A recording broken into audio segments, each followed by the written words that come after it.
Hello, I think we're starting. My name's Sarah Sands, and I'm going to be interviewing Claire Gilbert about her book, Miles to Go Before I Sleep, Letters on Hope, Death, and Learning to Live.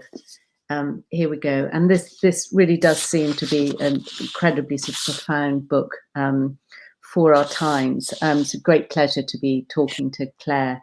And I know, Claire, you're going to sort of start with a reading because to set out this book, which is it was about a diagnosis for cancer, and the rest follows. It's then about how you're going to live following this diagnosis. So should we start with that reading? Yes, of course. Friday, 8th of March. I should actually, just before I start, just to give some context, I should explain that the book began as a series of letters written to dear friends and family, not intended for publication at all, in the form of a diary. So I asked these people who love me if they would be willing to read what I wrote about what was happening to me, because writing about it was the way I was going to make sense of it. And so what you'll hear is the diary. It turned out that when it came to the decision to publish, I didn't edit it that much, so it ended up being quite a raw read. So Friday, 8th of March, I have the result. I do have myeloma, an incurable, as it turns out, cancer of the blood. My approximate prognosis, with a scientific understanding, current treatments, my own age and state of health, which is reasonably good, is that I will die of the condition in about 10 years, though that is very likely to be extended given the amount of research and development in the field. I feel strange, strangely distant from the diagnosis, as if it is happening, yes, to me, but I am also someone else looking on rather quizzically. A shock which I am probably reeling from, though I feel quite steady. My body is trembling a bit, though. I can't really think about anything else. The newspaper doesn't arrest my attention. Yes, reeling is probably the word for it, but inwardly I do believe I am strong. I keep thinking of the positives. In 10 years, I can do a great deal. It's not such a short time as to paralyze me. Sean, my partner, is relieved that I will, after all, probably outlive him, which is only fair. So many things I don't have to worry about. Dying alone and incontinent as a discarded old lady in a home. Not having children means there are no descendants whose futures I will want to see.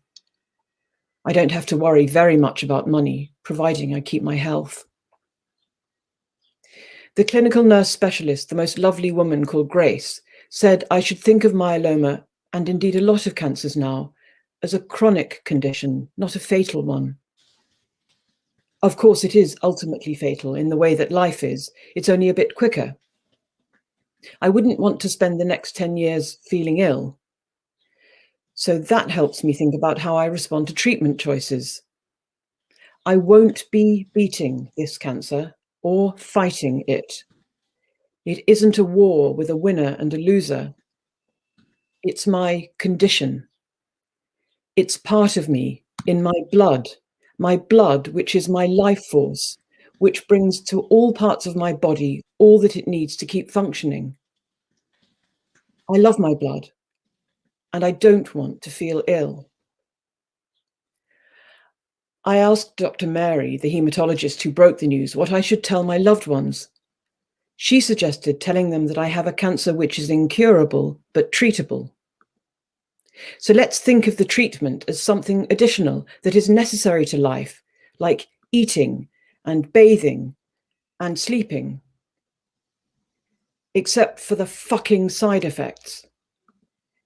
I do not want to get fat on steroids. I am going to remain beautiful till I die. The eyebrows are a good start. I had them tattooed when I heard I might have cancer. And dying early helps, of course. I mean, choose a way to die. Not a stroke, not with a body that bit by bit is falling apart, not under a bus so my loved ones have no time to get used to it. I'm going to imagine I have 10 years. What will I do with those 10 years? I will ride and swim in the sea. I will wear beautiful clothes and good makeup. I will take care of my skin and my hair and my feet. I will read the books I love, some Dickens again, I think, to begin with, because he brought to birth in me my love of words and my respect for them. I will listen to music, go to concerts. I will sing. I will have piano lessons. I will write and write and write. I will write poetry. I will contemplate. I will learn to contemplate. I will practice contemplation.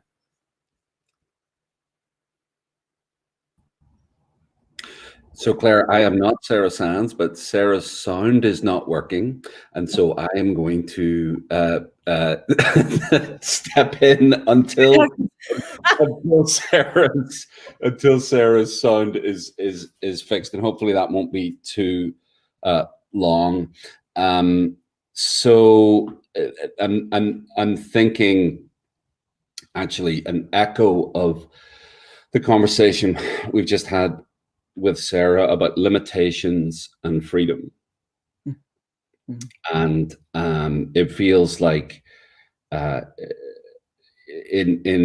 typical circumstances, people might feel it's almost a trivialization of the experience that you're having for me to even ask you about that. But you have done something that few people do, which is that you've written a book and have invited people into this story. And so it's with respect, but also I feel like there's an invitation there from you to explore this question of limitations and freedom, and ask you to share what does that call forth from you? Well, it doesn't half concentrate the mind to be told you're going to die.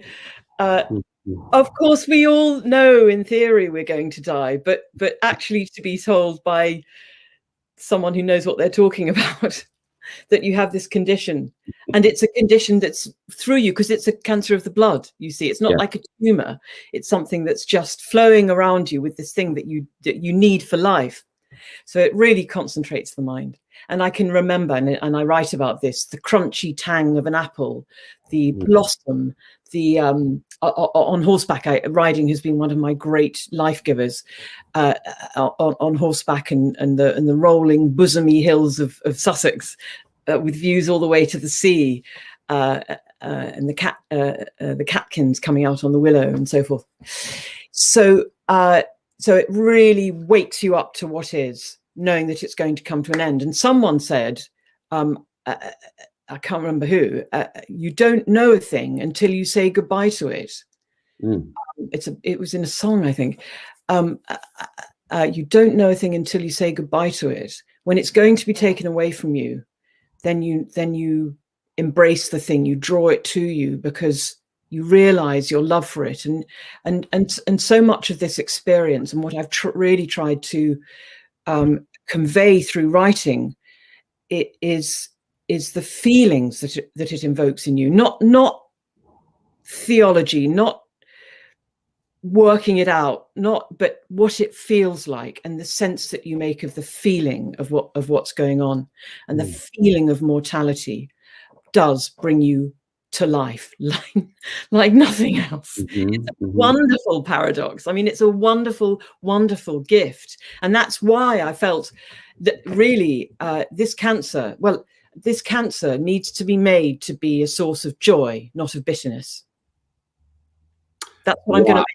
Through the writing, I'm going to make it a source of joy, not of bitterness. And then if that's a battle, then that's the, it's not a battle, that's the wrong word for it, but that's what I'm going to try and do. So say more about it being a source of joy.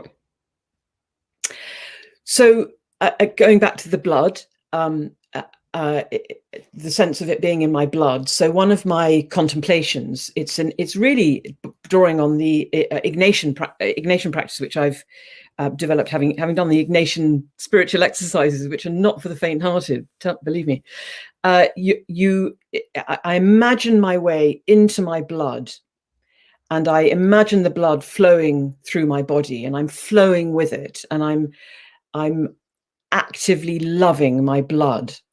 And sometimes I imagine Christ flowing through the blood, and I say to my blood, or let it be said to my blood, "You're fine. You're brilliant. You don't need to overproduce proteins," which is what the cancer is. You're wonderful. I love you. I love you. I love you. And feeling it, not saying it really. And it's very interior, and it's very physical. It's in this body, my body, that this contemplation is taking place. So, and that deep sparks of joy come in that. And the absolute worst time, I should say that my suffering of the last 2 years has been all from the treatment, not from the cancer itself, because it was caught before it started getting to work on my body, thank heavens. But the treatment is awful, and they try and hit you really, really hard at the beginning to send it into deep remission, because again, it can't be cured. Okay. And one of the bits of treatment I had was a stem cell transplant, and it's an autologous stem cell transplant. So they take my own stem cells after a course of treatment, to take my own stem cells, harvest them, and then they give me this drug called melphalan, which is based on the mustard gas that was used in the Second World War, and no human being should give that to any other human being. It is utterly horrific. It kills all your bone marrow, which is where the new stem cells are going to go to be transplanted.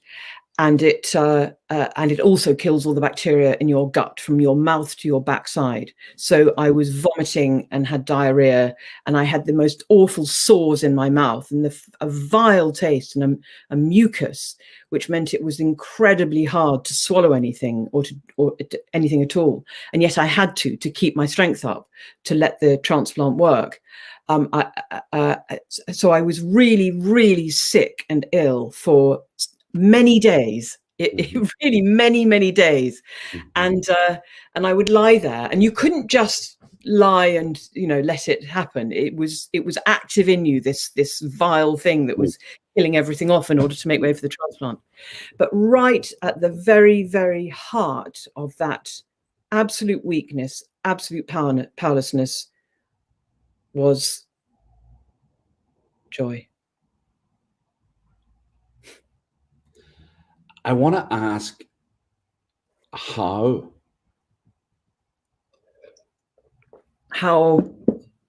was it that joy was at the center of that? Well, what an excellent question. And I don't think it's a question. What I can tell you is that it's there. Yeah. And I'm not going to theorize about it. I'm going to tell you that it's there. A really huge influence on me was Julian of Norwich, who I wrote my doctorate on her, and in fact completed it not that long before the diagnosis. And she has been my companion all the way through. So there's a lot of Julian in the book. And the great thing about Julian is that she speaks about what she sees. She doesn't. She's a brilliant theologian. She's a very nuanced, very accomplished theologian. But in her language, she speaks of what she sees, and she refuses to deny. She's unflinching about what she sees, and indeed facing her own suffering. She herself was ill. And that's really what this book is. It's a book that you feel rather than read, actually. Gareth, you answer the question how. I can just tell you. well, in our lives. If I could, I'm sorry, I didn't hear the last thing you said. Can you say again? It's for us to discover in our lives. Well, maybe is that the question? Is that the question? It seems to me. So here's the thing I know about Julian of Norwich, and everybody knows about Julian of Norwich, and you've written a PhD on Julian of Norwich, so you know a whole lot more. But the thing that I know is all shall be well, and all shall be well, and all manner of things shall be well. And a friend of mine, a spiritual director friend of mine, who talks to me about, who will always say this, no matter what's going on. She will text me and she'll say, all should be well, and all should be well, and all manner of things should be well. It occurred to me recently, unless I've been misquoting her all my life, she didn't say all is well. She said all shall be well. And perhaps you'd like to comment on that, because I know that it can sometimes be misused as a way of saying to people, oh, chin up, you know, or look on the bright side. You're doing something that's far more profound than just look on the bright side, although it is that. It definitely is that. It's just that the bright side is more metaphysically real than just you're not suffering as much as somebody else is suffering. It's certainly not the kind of you know, the relative comparison that many of us were aware of as children. Eat your dinner because there's starving children, and you should feel bad if you don't eat your dinner. So yeah, it's the other side of the pain. That's the joy. It's the other side of the pain. You have to go through it. Yeah. You can't go around it. You can't deny it. I was brought up with a very almost cult-like focus of philosophy of Eastern mysticism, and which taught that what we were in truth was all knowledge, consciousness, and bliss. There was one consciousness, which was the whole universe, and therefore anything which wasn't that wasn't real. And so you develop this practice of detachment from the mess. Now Christianity saved me from that, because in a sense, Christianity is the opposite of that, and the pain of the passion. And this is something that Julian goes through. She actually asks to experience the pain of the passion, and it's so bad. It's absolutely terrible for her, terrible pain for her.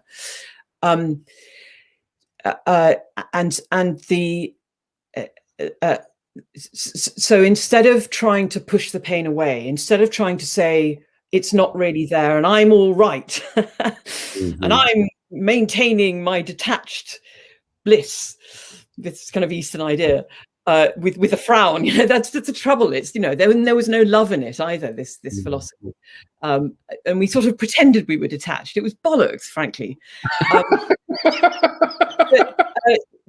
So here we are. Here's the pain, and of course you take what you can to alleviate the pain. I'm not suggesting for 1 minute you should suffer unnecessarily. Of course, take the things, but the fact of the matter is there is pain, and you walk towards it, and you walk carefully and slowly through it. And it's only then, and Julian does this, and it's only then that you can have some feeling, some sense of what she means by all shall be well. And I just, one addition to that, I read recently, a vicar said, was asked, what's your philosophy of life or something, or what's the thing you would tell others? What's the advice you give others? She said, I would say this, it'll be all right in the end. And if it's not all right, it's not the end. And actually, I think that's a really good interpretation of that statement by Julian. Right, lovely. Would you tell us about your day job? Westminster Abbey Institute. Goodness. Well, that sounds very extraordinary. Yes, so we founded it in 2013. So Westminster Abbey sits on Parliament Square with the Houses of Parliament to its left on the east side, the Treasury and all of Whitehall, all the civil service opposite, and since 2009, the Supreme Court, the judiciary on the other side. So you have the legislature, the executive, the judiciary, and then this bloody great church on Parliament Square. So in a sense, the Institute was an answer to the question, what's Westminster Abbey doing there? What's its offer to the public conversation? And so I talked to people around Parliament Square and said, is there anything that Westminster Abbey can do that could be of use to you, that isn't being done perfectly well elsewhere? Because there's a lot of chat in Westminster, as you can imagine, lots of people commenting and criticising and campaigning, and we didn't just want to add to that, nor did we want to be an apologist for faith in the public square either, I might say, because that was being done extremely well by Theos, among others.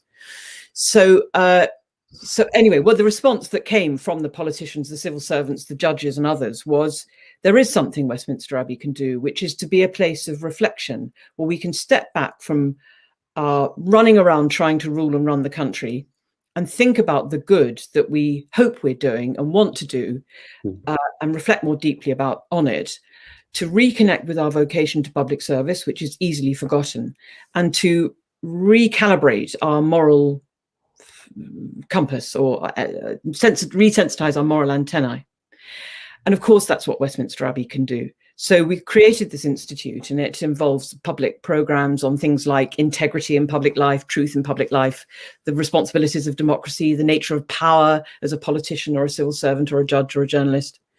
We have private conversations as well, where people can really say what they feel quite deeply in a safe space. And we also have a fellows program of younger public servants from lots of different walks of public service life, about 20 of them each year, and they become very close to each other, and we work over the year with them. We've got about 100 fellows now. They stay in touch with the institutes. They're Westminster Abbey Institute Fellows, or WAIFs. It seems to me that one of the things that the book is about and your journey is about is learning to live with uncertainty. And it also seems to me that people in public life probably need to learn that, or be assisted with learning that, maybe more than anybody else, because what we the public, when we're functioning as members of the public, are demanding unfairly, I think, of many people in public life, particularly politicians, is certainty. Tell us that you know. Say yes or say no. Don't ever, that the worst thing a politician can say is, I don't actually know the answer to that.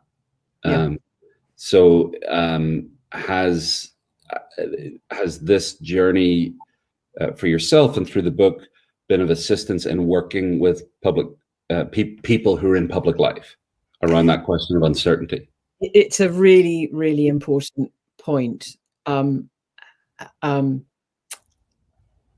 So this cancer, it's incurable, right? So I'm still being treated, Gareth. I've got until July. It will be 2.5 years of treatment, chemotherapy every week, 1 week off, 18 times after the stem cell transplant, which itself followed a whole series of quite punishing chemotherapy. And it's been going on and on and on. And I am desperate for it to finish. I am so fed up of the sickness, of being bound to this cycle. But I have to keep saying to myself, the treatment comes to an end in July. At some point, this is going to come back. The most you can hope for, and this would be rare, this is very rare, is that you live long enough with it in remission for you to die of something else. Right. Before it comes back. But most people, it comes back. Sometimes it comes back within months. Sometimes you have a few years. It's been given the best possible chance with this horrible treatment that I've had. But the fact of the matter is, it hasn't gone away. It's there, but it's just too low to measure at the moment. So I have to live with that uncertainty. I have to. I cannot latch my hope to beating the cancer. This is language is often used with cancer. I cannot do that. So where do I find my peace of mind? It has to be somehow underneath that uncertainty, or with that uncertainty. I express it as finding my peace as the world cannot give, because the world cannot give me that peace. And so to our public servants, yes, to find, now we'll talk about this in your session, that unimpactable bit of you, the place where and it never goes away, like the joy at the heart of the weakness. It's there, to find a way of returning to that. And that's the discipline I have to impose on myself, turning to it and trying to rest with it, so that you can was it nepsis? You spoke about it with Sarah in the last session, stillness in the turmoil. That cell, Archbishop Angelos's cell, Julian of Norwich's cell, is there in one's heart, to be returned to and to be practiced at that. And that's certainly something to teach the public servants. But I want to say something else as well, because there's a dynamic here. You can't just, and I found this question early on with the diagnosis and as the treatment began. You cannot just sit down under the sentence that you've been given. You can't just say, all right, I'm going to die, and be peaceful with that, actually. Although you kind of want that. And there's this cat and mouse game that cancer plays, or cancer treatments play, with the hope, and then it doesn't work, or there's another treatment, gives you hope for a bit longer, but it doesn't work. But you can't just say, well, I'm just not going to go there. There's something about the will to life, which was the other thing that was at my heart. That weakness, the will to life. And it's an active thing, and it's a disturbing thing. And that is essential too. And as our public servants try to rule and run the country through this pandemic and the new questions that are arising for us and the sense of uncertainty, there needs to be a real looking forwards too. And when I talk about cancer being a source of joy, not of bitterness, you might say, make the pandemic a source of joy, not of bitterness. Find the newness in there, which will be life-giving. In that very thing, which seems like the worst thing that could have happened to us, you will find. And that's your challenge as a human being. And it's lively, it's disruptive, and it can stop your peace of mind. It's dynamic. The newness in the trouble. Yeah, it makes me think that, you know, when the pandemic was starting to gather pace, a friend of mine posted on Facebook that he had written a little handwritten card and had delivered it to all the neighbors on his street, saying, I'm sorry, it literally began with, I'm sorry it took a pandemic for me to reach out to you. Because, of course, like many people in the West, he didn't know his neighbors, they didn't know him, they hadn't spoken to each other before, and said, if you need any help, my name is Bill, this is my phone number, call me if you need to self-isolate, and if you're vulnerable, I'll go get groceries for you and I'll leave them on your doorstep. And one of the neighbors he was leaving this for, he'd knocked the door, and she felt fear and did not want to answer the door to a stranger. So he left the card on the doorstep, and I think she sort of behaved aggressively toward him, shooed him away. And he went back home, and he was feeling bad about this. But later that afternoon, she showed up at his house with some homemade jam and an apology, just saying, hey, I was scared, I didn't know who you were. And now they know each other. And that seems to me to be a perfect example of the newness in the trouble, that without the trouble, they probably still would not have had a conversation yet. I want to say to folks listening and watching, if you have a question for Claire, please type them into the comments, and as we did in the previous session, we'll get to as many as we can. And Claire, if you'd like to read something more from the book, sure, yes. Let me read a really lovely example of this joy. So one of the things that we're absolutely terrified about, particularly if you're a woman, is loss of hair, right? And I really didn't want to lose my hair. And most of the treatment, you don't lose your hair, but the stem cell transplant, you do. And as it turns out, in my case, the harvesting of stem cells, the chemotherapy I was given to grow more stem cells in my body before the harvesting, made my hair fall out. So here we go, Monday, 7th of October. Hanks of hair coming out in my hands in the bath and at the sink. More is on my head than is coming off, I keep muttering, my heart hammering as the ball of hair grows and grows. I didn't wash my hair yesterday. Would washing make things worse, or just reveal the inevitable? This morning I have to wash it, and my bath swims with hair. I, who cannot bear a single hair dallying in the bathroom or on my clothes or anywhere apart from people's heads. I, who am avid about clearing up my own hair mess in a bathroom. I am wading through hair. I am just as avid cleaning up now, but the task is Herculean. My Augean stable keeps filling up as more hairs fall from my head, catch in my comb, settle in the sink. Hercules had a day. I have a train to catch. I don't know if I'm making things worse by washing it, but once I have started, I can't stop. I have to comb it out. I have to dress it. I am as gentle as my shaking hands can be. Eventually it is done and it looks normal. You wouldn't notice. but I have hands full of hair to show Sean. He suggests an artist might make something of it, and we remember Mona Hatoum, whose enormous installations featured quantities of hair twisted and woven and turned into rope like a curtain. I like the metaphor, but hate the reality. I really dislike her work. I think of concentration camps and the use to which inmates' hair was put after their heads had been shaven. The only place for my great switch of hair is in the compost, making new life. I hope it does. I think this is a good rehearsal. It is such a shock, and if I have the stem cell transplant and it all falls out, I have had a taste of what it is like. It cannot be hidden, you see. Everything else I have gone through is on the inside. I can hide away during the sickness, put makeup and a smile on my face. I've enjoyed being told how well I look, defiant in the face of the challenge of cancer. But everyone will see the hair loss. And however quickly my friends will get used to how I look, the initial view is a shock, and for the general public, baldness on women is just weird. So my hair keeps falling out until finally, when I wash it, what little is left turns into a matted lump on top of my head. I can do nothing with it, nothing at all. Monday, 14th October. I look at myself in the mirror inquiringly. This tangle has precipitated the moment, but I am ready. Ready to shave it all off. I am to be shriven before I enter my anchor hold. Encouraged by Sean, who is rightly convinced that for this task I need a barber's shaver, not scissors, we enter a barber's in Newcomen Street near Guy's Hospital.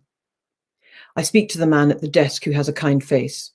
I'm not a gentleman, I say, but I have to shave my hair off because it's falling out anyway from chemotherapy. I have cancer. His face softens and he says, of course, and ushers me to a chair. I remove my cap and reveal the ruination of my head of hair. Sean sits in quiet attendance. Then this angel of a man gently, oh so gently, shaves my head, carefully approaching the tangled knot, working his way over the contours of my scalp, leaving an inch of hair, which is mercifully still evenly distributed, a silver grey, revealing my head, revealing me. I look at myself in the mirror and I see that I am fine. I am revealed, and what is revealed is just fine. I don't mean the appearance of me exactly, more that with nothing covering me, nothing to hide behind or pretend with, entirely on show, I am nothing to be ashamed of. I feel as vulnerable as I have ever felt, but I am also strangely relieved and liberated. I am fine until a customer who has witnessed the proceedings while having his own prolific haircut walks past me on his way out and says, "You look even better than when you came in, more badass." And then I dissolve into tears, and the beautiful angel, Al, quietly continues to give an artistic finish to my shaven head. We begin to speak to each other. I tell him a bit about my cancer. He tells me a bit about himself. He is Kurdish. His heart is breaking over what is happening to his people in northern Syria. He says Kurds are not safe even here. We are Muslims helping the West, he says. That makes us a target for those who think we are betrayers. We are in compassionate communion as Al carefully neatens my crop. What is happening to me is so utterly unimportant in the context of the continued destruction of his people. But the tender attention Al gives my unimportant hair is our place of communion. What I had dreaded with the deepest dread I had had in all this time since my cancer was diagnosed is become a transcendent experience in which I am attended by an angel of the first order. It is one of the best experiences of my life so far. I am profoundly blessed. Wow. I feel like I want to have a minute's pause and quiet just to take that in. Thank you for reading it. And I don't know if it costs you even now to read it to people. And I know that when I tell personal stories, there's a cost to that too, and a benefit as well. But thank you for what you just read. A question, and this is a question from Sarah Sands, who is there's been a technological catastrophe that's preventing her being able to hear anything, but she's typed some questions here because she wants to participate, and this question's about what helps and what doesn't help in terms of other people's responses to you that you might offer as advice to anyone who encounters someone who is faced with a challenge like the one you're facing. What helps and what doesn't help? Right. So it's much harder for the loved ones than it is for the one who's going through it. That was my pretty much first discovery, because when you're going through it, you know what it is, right? Mm. But when you love the person who's going through it, you don't know what it is. You can't do all that much, or you feel helpless. But what you can do is not go away. Just that, not go away. Mm. And my dear readers, the people to whom I wrote these letters, which ended up as this book, did me the greatest possible service by simply receiving what I wrote, because what it did was to bring out of me the writing that then helped me to make sense, to find joy. And the fact that people who loved me were reading it was the most important thing to me altogether, not the advice. Actually, there are times, you know, when you get cancer, it doesn't matter what somebody says, it's the wrong thing. You know, someone said, "Oh, do you wake up in the night really, really afraid and worried?" And I said, "No." And she said, "Panicking?" And I said, "Well, you know, funny thing, I hadn't thought of that. I'll try that tonight." Someone said, "Do you really have cancer? You know, you look so well. Surely you don't have cancer, do you?" That made me absolutely furious. And lots and lots of advice on alternative, you know, coffee enemas, that kind of thing. When I'd given my trust to my allopathic doctors, and I know there's a whole conversation there, and I'm not at all immune to it, a conversation about how you meet your cancer with what treatments and things which are not chemotherapy and not poisonous. But this was terrible to hear. I reared away from it. I needed to really be allowed to focus on. And so I said to my dear readers, please don't send me advice unless I specifically ask for it. But I've got to say something else about this too, Gareth, which is there are times when it doesn't matter what you say, it's going to be the wrong thing. And then there are times when it doesn't matter what you say, it's the right thing. And it depends on the state of the victim, of the sufferer. So it's really, really difficult. The most important thing is the love, not going away, listening thing.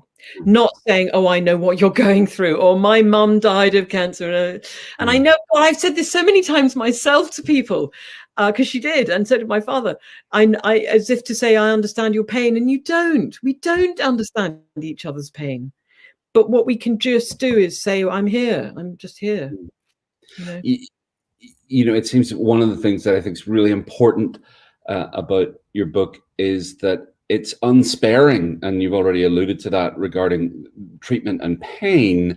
But it's not in the kind of attention-seeking, victim-y, seeking to validate your own pain. I'm sorry, what did you say? Good, I said. Good. Yeah, sure. It has been thinking about an experience I had in interviewing clergy here in Ireland about sectarianism, and I remember asking a minister, you know, how do people talk about sectarianism, Northern Irish sectarianism, in your congregation? And he said to me, "You've got to understand, we don't even talk about cancer."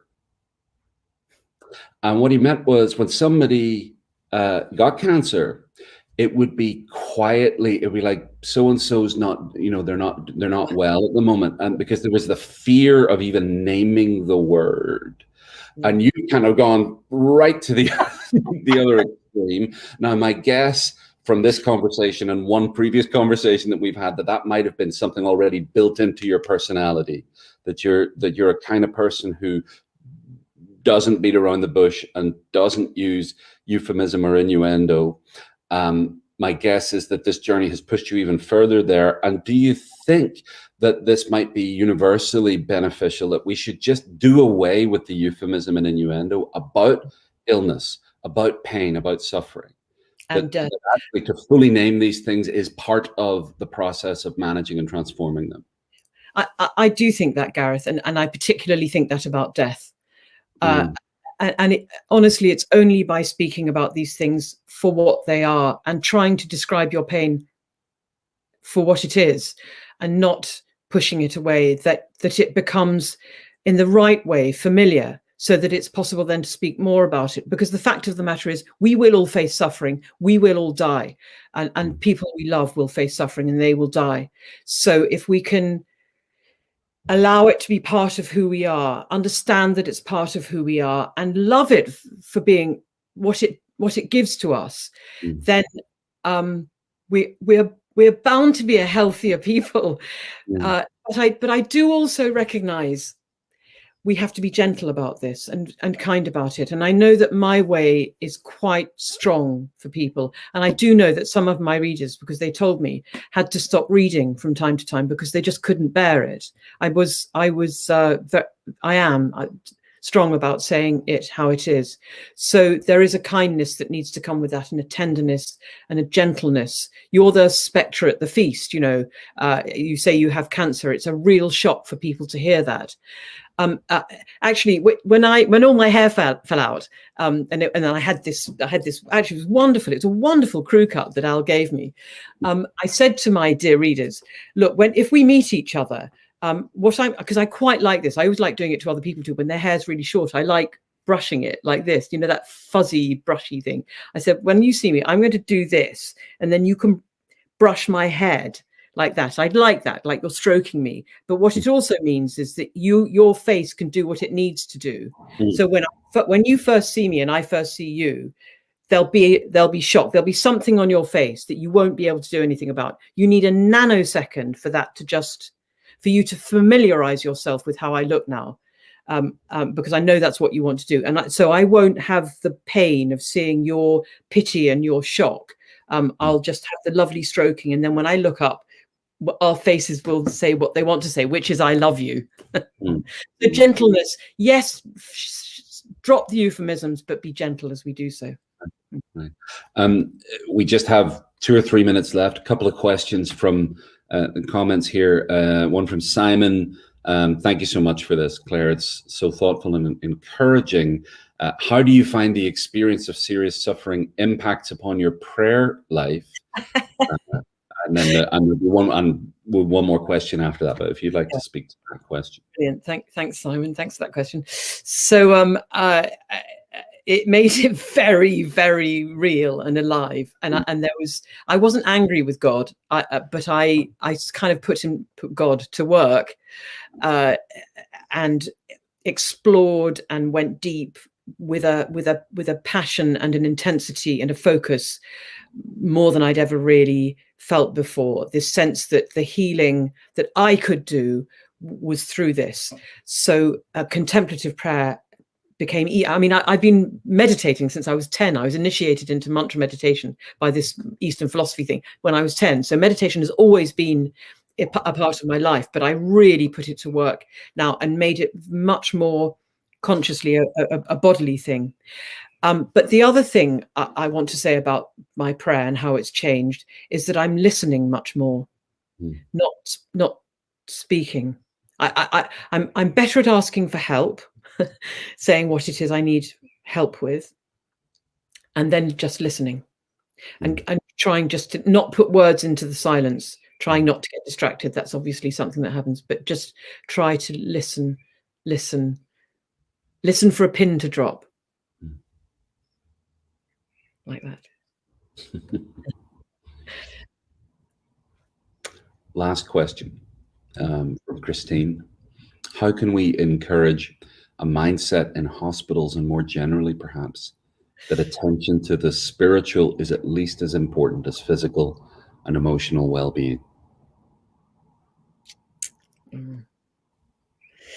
Well, among my dear readers are some clinicians, and I've given the book to some of the nurses and other doctors who aren't dear readers, to try and say, look, this is what it feels like as the patient, and this is what really helps me.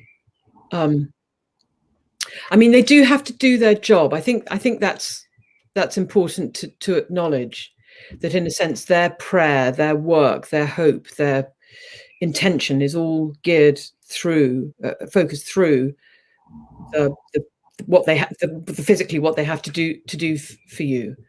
Yeah.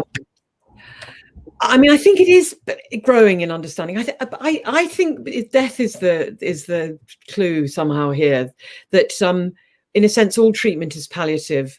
We're all going to die, so treatment shouldn't, you shouldn't see death as a failure. You're not saving lives so much as making them livable. And as we understand better, so it's really important to me that the treatment that I have to have again if the myeloma comes back is the sort of treatment I can live with, so that I can live a full and rich spiritual life with, because it's very hard to be spiritual when you're actually in pain. That's true. Although, there are moments, but this understanding that the clinical care is for life, not against death, would be helpful. But we're just talking about this amongst ourselves. How you actually pass that, flow that understanding and that feeling into the institutions is another question altogether. Patients, speak about it. If you're a patient, speak about it. Tell the doctor what you need. Tell the doctor what you need. That's really important. We tend to behave ourselves before doctors and tell them what we think they want to hear, and we need to say better. And actually, there was one. All my doctors have been amazing, but there was one, Dr. Neil Rabin at UCLH, the stem cell transplant doctor, who really paid attention to this. He really listened when I said, I need to have communion. Please tell the chaplain to come and visit me. He really listened. He's a practicing Jew, so perhaps he understood. Yeah. Well, thank you for giving us the opportunity to listen to you.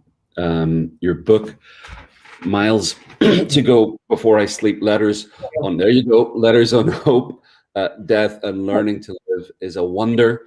And again, I hope everybody here will get a copy of the book. It has so much to say about things that we're all going to face in our own way, perhaps just in a different time frame from each other.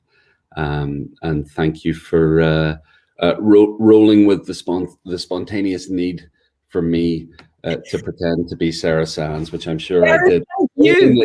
And Sarah's been watching and saying she was so looking forward to talking with you. Huge apologies. She says it's a book you need to give to others as well as to read yourself, and I agree. So thank you, Claire, and we will be back at 12 o'clock.